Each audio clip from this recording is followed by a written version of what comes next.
केबे खाइचंती माटी हांडी मटन कसा आसंतु आज रांधिबा माटी हांडी रे मटन कसा वेरी इजी एंड टेस्टी। प्रथमे मटन रे आमे कटा पियाज अदा रसुण पेस्ट आउ लूण हळदी दे भलो भाबे गोळे नबा। भलो भाबे गोळे सारला परे एबे गोटे पैन रे किछि सोरिष तेल को गरम करनेबा। सोरिष तेल भलो भाबे गरम हे सारला परे माटी हांडी रे गोळे के रखिथिबा मटन रे किछि गरम मसला घरे तयार करथिबा गरम मसला रसुण आउ गरम तेल जो गरम तेल रखिथिबा से गरम तेल को मिसे गोळे दबा। तापर किछि अल्प किछि पानी भी दे दबा। तापरे आमे कोन करबा अटा डो बनै के एमति चारिपटे लगे नबा। तापरे सेतिरे कैप टाको भलो भाबे दे दबा। एबे हमरो ता पूरा एयर टाइट भी बनी गला। तापरे गैस चूल्हा रे लो फ्लेम रे गोटे तावा प्रथमे बसेबा।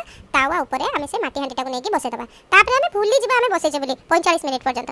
45 मिनिट परे ताको खोलिबा पूरा बढ़िया से हमरो मटन कसा रेडी हो जाइतबो। टिके स्मोकी स्मोकी फ्लेवर भी आसीबो। आ आपण खाइबे देखिबे एटा बहुत यूनिक भी लागिबो आ बहुत टेस्टी लागिबो आ वेरी इजी। आपण पाखे जदी मटन रांधिया को टाइम नथिबो एमति आराम से बसे देकी पळेबे। रेडी हे गला मोर इजी पीजी माटी हांडी मटन।